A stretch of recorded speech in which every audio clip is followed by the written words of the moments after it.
Hello students, welcome back to my YouTube channel knowledge का कीड़ा। Students, आज हम बात करने वाले हैं चैप्टर नंबर 12 जो है इनहेरिटेंस। और ये चैप्टर आपके C++ बुक का लास्ट चैप्टर है। ओके, आज हम बात करते हैं चैप्टर नंबर 12 के बारे में जो है इनहेरिटेंस। तो सबसे पहले हम बात करेंगे इसके इंट्रोडक्शन के बारे में। तो इसका इंट्रोडक्शन में फर्स्ट दे रखा है, reusability is a important feature of C++ language. जैसा को पता है कि जो C++ है वो उप्स लैंग्वेज है, यानी कि ऑब्जेक्ट ओरिएंटेड प्रोग्रामिंग लैंग्वेज है। यहाँ पे हम एक प्रॉपर्टी को दूसरी जगह पे हम यूज़ कर सकते हैं बिना उस चीज़ को फिर से डिफाइन किए। ठीक है, जैसे अब मैंने आपको फंक्शन में बताया था, सेम ऐसे ही आप एक क्लास की प्रॉपर्टी को दूसरी क्लास में यूज़ कर सकते हो, और हम इस प्रोसेस को बोलते हैं इनहेरिटेंस। ओके, अगर हम इनहेरिटेंस प्रोसेस का यूज़ करते हैं, इसका मेन बेनिफिट क्या है? इसका मेन यही बेनिफिट है कि आप जब भी एक क्लास के अंदर जो भी प्रॉपर्टीज़ बना रहे हो, आप उसको बिना दूसरी क्लास में डिफाइन किए आप उस प्रॉपर्टी को एक्सेस कर सकते हो। ये करने से क्या होता है कि जो प्रोग्रामर होता है, ठीक है, वो अपना टाइम को भी सेव कर सकता है और अपनी एनर्जी को भी सेव कर सकता है। तो ये मेन कॉन्सेप्ट होता है इनहेरिटेंस का। ठीक है, यानी कि आप एक क्लास की प्रॉपर्टी को दूसरी क्लास में यूज़ कर सकते हो, इसलिए इसको बोलते हैं रीयूजेबिलिटी ऑफ क्लास। तो ये हमारा पूरा प्रोसेस कहलाता है इनहेरिटेंस। ओके, इनहेरिटेंस होता क्या है, हम इसको एक नॉर्मल डिफाइन कैसे दे सकते हैं? आप ये बोल सकते हो कि when a new class drive from existing class it is known as inheritance. It means कि आप जब भी कोई नई क्लास को बना रहे हो और उस क्लास के अंदर आप पुरानी क्लास की प्रॉपर्टीज़ दे रहे हो, इस प्रोसेस को हम बोलते हैं इनहेरिटेंस।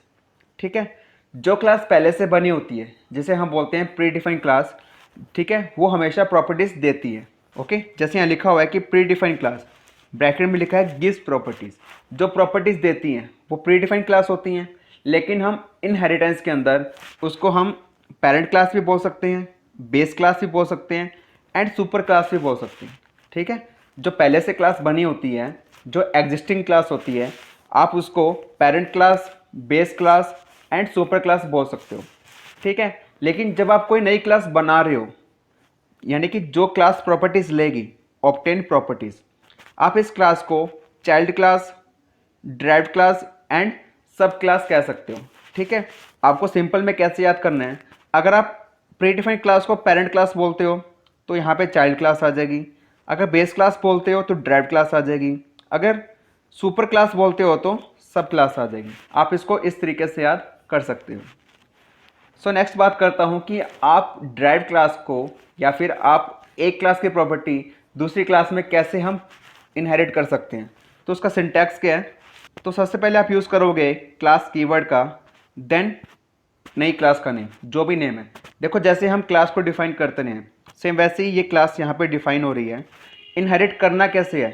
इनहेरिट करने के लिए आपको पहले यूज़ करना है कॉलन का, फिर विजिबिलिटी मोड। विजिबिलिटी मोड आपकी पब्लिक भी हो सकती है, प्राइवेट भी हो सकती है और प्रोटेक्टेड भी हो सकती है।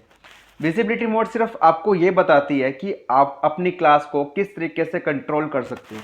ठीक है, देन बेस क्लास का नेम, कि आप किस क्लास की प्रॉपर्टी किस क्लास में देना चाहते हो। ठीक है, ये होता है इनहेरिट करने का तरीका। आप इस तरीके से एक क्लास को दूसरी क्लास में इनहेरिट करोगे। देन इसके बाद ब्लॉक शुरू करोगे। आप जो क्लास बना रहे हो, किस बारे में बना रहे हो, इसके जो भी मेंबर्स होंगे वो आप इस क्लास के ब्लॉक के अंदर लिखोगे। ठीक है, नेक्स्ट पॉइंट ये कहता है कि visibility mode can be private, protected और पब्लिक। ये चीज़ मैंने आपको बता दी है, लेकिन जो डिफ़ॉल्ट विजिबिलिटी मोड होगा वो प्राइवेट होगा। ये चीज़ मैंने आपको चैप्टर नंबर 9 में बताई थी कि जो क्लास का बाय डिफ़ॉल्ट विजिबिलिटी मोड होता है, ठीक है, जो बाय डिफ़ॉल्ट क्लास होती है वो प्राइवेट होती है। सेम ऐसे ही अगर आप एक क्लास की प्रॉपर्टी को दूसरी क्लास में इनहेरिट कर रहे हो, अब वहाँ पे कोई भी विजिबिलिटी मोड का यूज़ नहीं कर रहे हो, तो बाय डिफ़ॉल्ट वो प्राइवेटली ही इनहेरिट करेगा। ठीक है, तो विजिबिलिटी मोड करता क्या है? वो फीचर्स के बारे में बताता है, यानी कि जो प्रॉपर्टी आप उस क्लास में इनहेरिट कर रहे हो तो वो आपको उस फीचर के बारे में बताएगा कि आप उस प्रॉपर्टी को किस तरीके से यूज़ करना चाहते हो। पब्लिक यूज़ करना चाहते हो, प्रोटेक्टेड यूज़ करना चाहते हो, या आप उसको प्राइवेट यूज़ करना चाहते हो। ठीक है, चलिए हम इसके कॉन्सेप्ट को पूरे अच्छे तरीके से समझ लेते हैं। नेक्स्ट में आपको बताया गया है पूरा टेबल, जिसमें आप देख सकते हो और आप खुद समझ सकते हो कि अगर बेस क्लास प्राइवेट होगी तो वो किसी भी मोड के साथ अपनी प्रॉपर्टी को शेयर नहीं करती। जैसा आपको पता है कि जो प्राइवेट होता है वो अपनी खुद की प्रॉपर्टी क्लास के बाहर शेयर नहीं करता, तो दूसरी क्लास में तो कैसे ही कर पाएगा। ठीक है, तो यहाँ पे आपको दे रखा है कि आपकी बेस क्लास अगर आपकी बेस क्लास प्राइवेट है, ना वो प्राइवेट मोड में इनहेरिट हो सकती है, ना प्रोटेक्टेड में हो सकती है, ना ही पब्लिक में हो सकती है। अगर आपकी बेस क्लास प्रोटेक्टेड इनहेरिट कर रहे हो तो वो प्राइवेट में प्राइवेट रहेगी, प्रोटेक्टेड के अंदर प्रोटेक्टेड रहेगी, एंड पब्लिक के अंदर भी प्रोटेक्टेड रहेगी। अगर आप बेस क्लास को पब्लिकली इनहेरिट कर रहे हो तो प्राइवेट के अंदर प्राइवेट रहेगी, प्रोटेक्टेड में प्रोटेक्टेड रहेगी, एंड पब्लिक के अंदर पब्लिक रहेगी। तो ये होती है विजिबिलिटी मोड। ठीक है, हम जो मोस्टली यूज़ करने वाले हैं वो हम यूज़ करने वाले हैं पब्लिक। ठीक है, तो आपको बस ये याद करना है कि आपकी ड्राइव क्लास भी पब्लिक होगी और आपकी बेस क्लास भी पब्लिक होगी। सो नेक्स्ट मैं बात करता हूँ टाइप्स ऑफ इनहेरिटेंस। सो आपकी बुक में 5 टाइप्स के इनहेरिटेंस दे रखे हैं। फर्स्ट आता है सिंगल, सेकंड आता है मल्टी लेवल, थर्ड आता है मल्टीपल, फोर्थ आता है हायरार्चिकल, एंड लास्ट आता है हाइब्रिड। लेकिन आपकी इस बार जो सिलेबस में दिए हुए हैं वो आपको सिर्फ 3 दिए हुए हैं, जो है सिंगल, मल्टी लेवल और मल्टीपल। ये आपके 2 इनहेरिटेंस आपके सिलेबस से कट कर दिए गए हैं। सो हम 3 इनहेरिटेंस को प्रोग्राम के साथ पढ़ेंगे, लेकिन जो बाकी के 2 हैं मैं आपको इसके कॉन्सेप्ट के बारे में बता देता हूँ। तो नेक्स्ट में आपको डायग्राम दिया हुआ है। सो आपको फर्स्ट दिया हुआ है सिंगल इनहेरिटेंस के बारे में।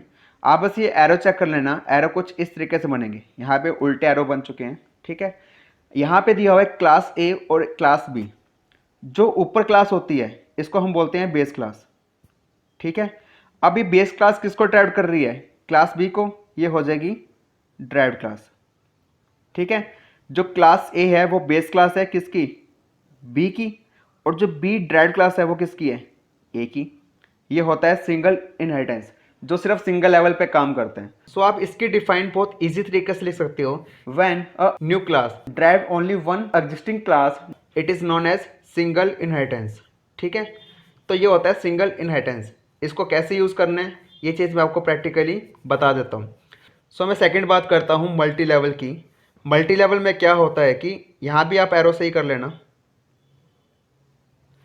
तो मल्टी लेवल में क्या होता है कि जो ए क्लास होगी वो बी को ड्राइव करेगी, और जो बी क्लास होगी वो सी को ड्राइव करेगी। ए सी को ड्राइव नहीं कर सकती, क्योंकि यहाँ पे जो काम होगा वो सिर्फ 1 लेवल का काम ही होगा।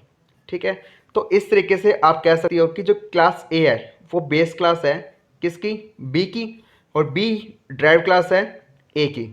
इस तरीके से बी क्या है? बेस क्लास भी है किसकी? सी की। और सी ड्राइव क्लास है सिर्फ बी की। ओके, तो इसकी डिफाइन क्या बनती है कि when a new class drive another new class. ठीक है, यानी कि जो ड्राइव क्लास है वो दूसरी ड्राइव क्लास को इनहेरिट कर रही है। तो जैसे यहाँ पे बी है वो ड्राइव्ड है, किससे ड्राइव्ड हुई है? वो ए से। तो ऐसी बी सी को भी ड्राइव कर रही है। ये प्रोसेस कहलाता है मल्टी लेवल का। या फिर आप इसको ये बोल सकते हो, when classes derived 2 or more level, it is known as multi level inheritance. 2 or मोर बोलो या मल्टी लेवल बोलो। ठीक है, यानी कि जहाँ पे क्लास को मल्टी लेवल में ड्राइव किया जाता है, यानी कि 2 या 2 से ज़्यादा लेवल में ड्राइव किया जाएगा, इसको हम बोलते हैं multi level inheritance. So third आता है मल्टीपल। जो मल्टीपल इनहेरिटेंस है इसमें क्या होता है कि 2 क्लास 2 भी हो सकती है और 2 से ज़्यादा भी हो सकती है। ठीक है, लेकिन वो सारी क्लास मिलकर ओनली एक ही क्लास को ड्राइव करती है। It means when 2 or more existing class derived only one new class, it is known as multiple inheritance. Okay, ये आपके 3 सिलेबस में दिए हुए हैं। ठीक है, ये आपको समझ आ गया होगा। जो हायरार्चिकल है वो आपके सिलेबस में कट है, बट आप ये समझ सकते हो कि जब एक क्लास 2 क्लास को ड्राइव कर रही है, जो एक क्लास 2 क्लास को ड्राइव कर रही है, ये होता है हायरार्चिकल इनहेरिटेंस। इसको बोलते हैं ट्री स्ट्रक्चर। ठीक है, जो हायरार्चिकल होगा वो ट्री स्ट्रक्चर पे काम करते हैं। लास्ट आता है हाइब्रिड। हाइब्रिड में क्या होता है कि 2 क्लास का कॉम्बिनेशन होता है। इतनी क्लास आपको पता लग रहा है कि क्लास कौन सी है इतनी, ये है हायरार्चिकल। अगर मैं यहाँ से यहाँ तक की बात करूँ, ये कौन सी क्लास है? ये है मल्टीपल। जो हाइब्रिड क्लास है वो 2 क्लास का कॉम्बिनेशन होता है, इसको बोलते हैं हाइब्रिड इनहेरिटेंस। ये आपको जो इनहेरिटेंस दिखाई दे रहा है ये वर्चुअल इनहेरिटेंस है। सो चलिए अब इसको हम प्रैक्टिकली समझ लेते हैं। और जो क्लास के ऑब्जेक्ट बनेंगे वो हमेशा ड्राइव्ड क्लास के ही बनेंगे। जो क्लास आपको लास्ट में नज़र आती है डायग्राम के अंदर, आप सिर्फ उसी क्लास के ही ऑब्जेक्ट बनाओगे। ओके स्टूडेंट्स, तो अब हम बात करते हैं प्रैक्टिकल पोर्शन की। तो प्रैक्टिकल पोर्शन में हम सबसे पहले प्रोग्राम करने वाले हैं सिंगल इनहेरिटेंस। जैसा कि मैंने अभी आपको बताया कि जो सिंगल इनहेरिटेंस है वो एक क्लास दूसरी क्लास को ड्राइव करती है। इट मीन्स यहाँ पर जो काम होगा वो सिंगल लेवल का ही काम होगा। तो अभी यहाँ मैं आपको एक प्रोग्राम बना के दिखाता हूँ। तो सबसे पहले यहाँ मैं लगाऊंगा header file hash include iostream.h hash include conio.h। Okay, तो अभी मैं क्या करता हूँ कि अभी मुझे ज़्यादा कोई प्रोग्रामिंग नहीं करनी है, मैं सिर्फ आपको एक इनहेरिटेंस का एग्जांपल देना चाहता हूँ। तो अभी मुझे करना क्या है कि एक क्लास बनानी है और क्लास के अंदर मुझे एक मैसेज को स्टोर करना है। सो फर्स्ट यहाँ मैं यूज़ करता हूँ क्लास कीवर्ड एंड क्लास का नेम ए। ये मेरी बेस क्लास है, इसको मैं इनहेरिट नहीं कर सकता। ब्लॉक शुरू। तो अभी यहाँ मुझे कोई डेटा मेंबर नहीं लेना है, मुझे सिंपली क्या करना है, एक मैसेज को प्रिंट करके दिखाना है। ठीक है, तो मैसेज को मैं जो स्टोर करूँगा वो मैं करूँगा एक फंक्शन के अंदर, और जो मेरे फंक्शन बनते हैं वो बनते हैं पब्लिक सेक्शन के अंदर। तो यहाँ मैं यूज़ करता हूँ पब्लिक कीवर्ड। ओके, तो मुझे यहाँ पे एक फंक्शन बनाना है जिसका नेम लेता हूँ void, सिंपल लेते हैं शो ए, यानी कि ए क्लास को शो करने के लिए मैंने शो अंडरस्कोर ए नाम से फंक्शन बनाया है। यहाँ मैं लिखता हूँ सी आउट क्लास ए। ओके, तो यहाँ मैं करता हूँ ब्लॉक 1 एंड यहाँ मैं करता हूँ क्लास को टर्मिनेट। ये मैंने अभी सिंपल सा फंक्शन बनाया है जो क्लास ए के अंदर है। अब मुझे करना क्या है कि अब मुझे एक नई क्लास बनानी है जिसका नाम लेता हूँ क्लास बी। अब जो क्लास बी होगी इसके अंदर क्या होना चाहिए कि इसकी जो ऊपर वाली क्लास है जस्ट उसकी प्रॉपर्टीज़ होनी चाहिए। ठीक है, तो ऊपर वाली क्लास है ए, तो ए की प्रॉपर्टी हम बी में लाना चाहते हैं, तब हम यहाँ पे यूज़ करते हैं इनहेरिटेंस का कॉन्सेप्ट। इनहेरिटेंस में क्या होता है कि जब भी आप कोई नई क्लास बनाते हो तो नई क्लास को डिफाइन करने के बाद, नई क्लास को डिक्लेयर करने के बाद आपको यहाँ पे लगाना है कॉलन, देन विजिबिलिटी मोड। इसके जो विजिबिलिटी मोड करेंगे हम पब्लिक ही करेंगे, एंड बेस क्लास का नेम। तो क्लास का नेम क्या है, कैपिटल ए, तो मैंने यहाँ पे लिखा है ए। यहाँ पे क्या होगा कि जो ए क्लास है इसकी जो प्रॉपर्टी होगी वो पब्लिकली बी क्लास में इनहेरिट हो जाएगी। इट मीन्स कि जब बी क्लास के ऑब्जेक्ट ए क्लास को कॉल करेंगे तो वो इजीली कॉल कर सकते हैं। ठीक है, तो अभी आपको कॉन्सेप्ट शायद समझ ना आ रहा हो, तो ये चीज़ मैं आपको प्रैक्टिकली बताने वाला हूँ। ओके, तो सिंपली यहाँ क्या करता हूँ, मैं यूज़ करता हूँ पब्लिक कीवर्ड का यूज़। देन इसके बाद अब मुझे करना क्या है, यहाँ मुझे भी एक फंक्शन बनाना है void show अंडरस्कोर बी।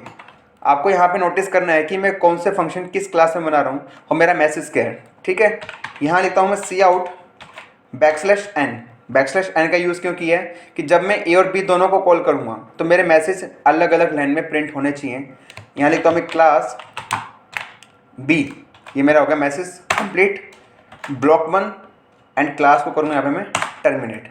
ठीक है, तो अभी ये मेरा बन चुका है सिंगल इनहेरिटेंस। अभी सिर्फ क्लासेस को इनहेरिट किया मैंने, तो अभी बनेगा मेन फंक्शन। मेन फंक्शन इसलिए बना रहे हैं क्योंकि अभी हमें यहाँ पर ऑब्जेक्ट बनाने हैं, और जैसा कि मैंने आपको बताया कि जो ऑब्जेक्ट बनते हैं वो ड्राइव्ड क्लास के बनते हैं, कभी भी बेस क्लास के ऑब्जेक्ट नहीं बनते हैं। तो यहाँ पे मेरी जो ड्राइव्ड क्लास है वो है बी नाम से, तो मैं बी क्लास के नाम से ऑब्जेक्ट बनाता हूँ और ऑब्जेक्ट का नेम लेता हूँ ओबीजे। ओके, यहाँ लगाया मैंने क्लियर स्क्रीन। तो अब मैंने क्या किया है कि बी क्लास के मैंने ऑब्जेक्ट बना लिया है। अब बी क्लास के पास क्या है, एक तो खुद की प्रॉपर्टी भी है और ए की प्रॉपर्टी भी है। तो मैं चेक कर लेता हूँ कि बी के पास ए की प्रॉपर्टी आई या नहीं आई। तो यहाँ मैं लिखता हूँ ओबीजे, क्योंकि ऑब्जेक्ट नेम क्या है ओबीजे डॉट, फर्स्ट मैं कॉल करता हूँ शो अंडरस्कोर ए,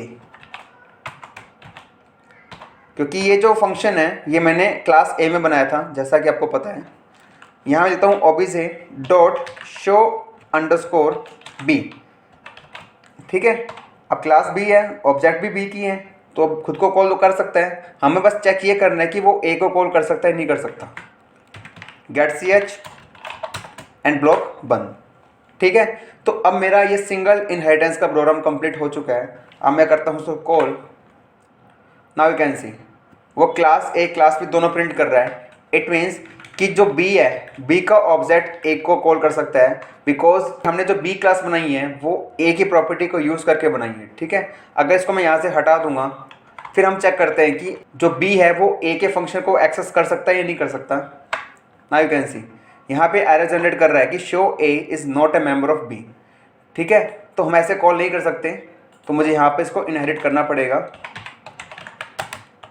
ओके, डन। सो ये टॉपिक था सिंगल इनहेरिटेंस का। सो मैं नेक्स्ट बात करता हूँ इसके अंदर multi level inheritance.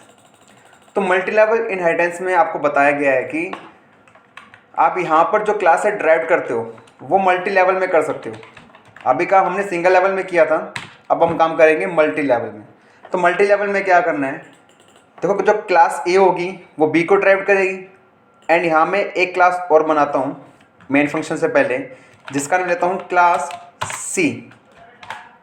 Class C, अब जो क्लास सी ड्राइव्ड होगी, जैसा कि अपने डायग्राम में देखा था कि जो क्लास सी ड्राइव्ड हो रही है वो क्लास बी से हो रही है, इसलिए यहाँ मैं लिखूँगा पब्लिक बी। यहाँ मैं ए का यूज़ नहीं कर सकता, बिकॉज जब भी क्लास से ड्राइव की जाती है वो एक लेवल में ही की जाती है, ठीक है। यानी कि ए बी को कर रहा है तो बी सी को करेगा, ए सी को नहीं कर सकता, ठीक है। सिर्फ एक ही लेवल पर क्लास से ड्राइव की जाती है। यहाँ मैं सिंपली वही काम करता हूँ, यूज़ करूँगा public void show underscore C block शुरू C out \n class C double quotes बंद। ओके, यहाँ पे करूँगा ब्लॉक बंद एंड यहाँ मैं करूँगा क्लास को टर्मिनेट। तो मेरी क्लास सी बन चुकी है। यहाँ पे सी है, यहाँ भी सी का यूज़ किया है, यहाँ भी सी का यूज़ किया है। सेम ऐसी यहाँ बी है, यहाँ बी का यूज़ किया है, यहाँ भी बी का यूज़ किया है। सेम ऐसी ही मैंने ए के लिए भी किया, ठीक है। ये प्रोग्राम मैं आपको बिल्कुल सिंपल तरीके से बता रहा हूँ ताकि आप इसको ईजिली याद रख सको। अब मुझे यहाँ पे क्या चेंजेस करना है ये चीज़ आपको भी पता है, क्योंकि जो अब मुझे ऑब्जेक्ट के पास जाना है, मुझे अब ये बात याद रखनी है कि जो ऑब्जेक्ट बनेगा वो लास्ट क्लास का बनता है, ड्राइव्ड क्लास का। तो ड्राइव क्लास जो है वो है सी, ठीक है। तो ऑब्जेक्ट बनेंगे सी क्लास के। अब करना क्या है, अब मुझे पता है कि ए की प्रॉपर्टी बी में जा रही है, इट मीन्स कि बी के पास खुद की प्रॉपर्टी भी है और ए की प्रॉपर्टी भी है, लेकिन बी प्रॉपर्टी दे रहा है सी को। जब बी सी को प्रॉपर्टी देगा तो खुद की प्रॉपर्टी तो देगा, उसके पास जिसकी प्रॉपर्टी और है वो प्रॉपर्टी भी सी को दे देगा, ठीक है। तो इसके लिए हम चेक कर लेते हैं। तो मैंने अब सी क्लास के ऑब्जेक्ट बनाए हैं। यहाँ सिंपली मैं करता हूँ OBJ dot show underscore C. तो ये मेरा प्रोग्राम कंप्लीट हो चुका है। मैंने यहाँ पे किया क्या है, यहाँ पहले मैंने बी क्लास के ऑब्जेक्ट बनाया था, अब मुझे यहाँ पे सी क्लास का ऑब्जेक्ट बनाना है। तो सी का ऑब्जेक्ट नेम है ओबीजे। तो सेम वैसे ही ओबीजे कॉल कर रहा है ए को भी, ओबीजे कॉल कर रहा है बी को भी, ओबीजे कॉल कर रहा है सी को भी, ठीक है। यानी कि अब सी के पास खुद की प्रॉपर्टी भी है, बी की प्रॉपर्टी भी है और ए की प्रॉपर्टी भी है। तो अब इसको मैं करता हूँ रन। नाउ यू कैन सी, ठीक है। जब सी क्लास के ऑब्जेक्ट ने तीनों फंक्शन को कॉल किया वो इजी तरीके से कॉल कर रहा है, ठीक है। तो ये कॉन्सेप्ट था मल्टी लेवल इनहेरिटेंस का। सो मैं नेक्स्ट बात करता हूँ मल्टीपल इनहेरिटेंस। इसमें क्या था कि यहाँ पर टू और मोर क्लास एक ड्राइव क्लास बनाती है, ठीक है। यानी कि इस इनहेरिटेंस में दो क्या होंगी, बेस क्लास होंगी, ठीक है। दो भी हो सकती है और दो से ज़्यादा भी हो सकती है, लेकिन वो सब मिलकर एक ही क्लास को ड्राइव करेंगी। यानी कि ए भी हमारी बेस क्लास होनी चाहिए, बी भी क्या है बेस क्लास होनी चाहिए, एंड सी क्लास है वो ड्राइव्ड है। तो जो सी क्लास होगी वो ए और बी दोनों से मिलकर बनी होनी चाहिए। तो यहाँ मैं लिखूँगा पब्लिक ए कॉमा पब्लिक बी, ठीक है। अगर आपको ये कॉन्सेप्ट समझ नहीं आ रहा तो आप प्लीज़ डायग्राम देख लेना, आपको समझ आ जाएगा कि जब मल्टीपल इनहेरिटेंस का डायग्राम था उसमें यही था कि यहाँ पर दो क्लास थी, ऊपर दो क्लास थी ए और बी, दोनों क्लास मिलकर फिर एक नई क्लास को ड्राइव कर रही थी, ठीक है। इसका मतलब ये नहीं है कि मैं एक क्लास को दो बेस क्लास से ड्राइव नहीं कर सकता, मैं कर सकता हूँ लेकिन मल्टी लेवल में नहीं कर सकता, ठीक है। तो बस सेम वही चीज़ है, ऑब्जेक्ट वाला काम बिल्कुल सेम वही रहेगा, क्योंकि ए और बी की प्रॉपर्टी सी के पास ही है और ऑब्जेक्ट भी किसके बनेंगे, सी क्लास के ही बनेंगे। तो सी ए को कॉल भी कर सकता है, सी बी को कॉल भी कर सकता है, सी खुद को यानी कि खुद को कॉल भी कर सकता है। ओके, सो अब मैं करता हूँ उसको run. Now you can C output में कोई चेंजेस नहीं आया और ना कभी आएगा, बिकॉज मैंने एक मैसेज तो प्रिंट किया है। ठीक है, बस ध्यान इस बात का रखना है कि जो ऑब्जेक्ट बनेंगे वो लास्ट क्लास के ही बनेंगे जो हमारी ड्राइव क्लास होगी। ठीक है, सो ये आपके ये तीन तरह के इनहेरिटेंस जो आपके सिलेबस में थे ये मैंने आपको करवा दिए हैं। ठीक है, आगे के जो दो इनहेरिटेंस हैं वो दो इनहेरिटेंस आपके सिलेबस में नहीं है, मानता हूँ, लेकिन आप इस चीज़ को ट्राई तो कर सकते हो। अगर आप इसको ट्राई करोगे तो आपको जो आपका कॉन्सेप्ट है इनहेरिटेंस का वो इजी तरीके से कवर हो जाएगा। ठीक है, सो ओके स्टूडेंट्स, आपका चैप्टर नंबर 12 यहीं पे कंप्लीट होता है और आपकी जो C++ है वो भी यहीं पे कंप्लीट होती है। अगर आपको कोई डाउट हो तो प्लीज़ आप वीडियो के नीचे मुझे कमेंट कर सकते हैं या फिर आप मुझे इंस्टाग्राम पे मैसेज कर सकते हैं। जो इंस्टाग्राम का लिंक होगा वो आपको इस वीडियो के डिस्क्रिप्शन बॉक्स में मिल जाएगा। और इस चैप्टर के जो नोट्स हैं उसका लिंक आपको नीचे आपको डिस्क्रिप्शन बॉक्स में मिल जाएगा। ओके स्टूडेंट्स, अब आपका लास्ट टॉपिक रहता है DBMS का। ठीक है, जिसके अंदर आपके 2 चैप्टर आने वाले हैं। 13 और 14 चैप्टर की वीडियोस पहले अपलोड कर चुका हूँ। ओके, सो ये 2 चैप्टर्स में ज़्यादा कुछ कट भी नहीं हुआ, तो मैं आपको बताना चाहता हूँ मैं ये चाहता हूँ कि सबसे पहले आप वो वीडियो जाके देख लो। अगर आपको इस वीडियो में कोई भी डाउट आता है तो आपकी उस डिमांड से मैं उन टॉपिक पर एक नई वीडियो बना दूंगा। ठीक है, तो मैं आपसे यही रिक्वेस्ट करता हूँ कि प्लीज़ वो वीडियो जाके आप ज़रूर देखना ताकि आपको वो भी समझ आ जाए। अगर आपको डाउट होगा तो आप मुझे मैसेज या कमेंट कर सकते हो। ठीक है, सो अब हम इस वीडियो को यहीं पे कंप्लीट करते हैं। So okay students, that's enough for today. See in the next video.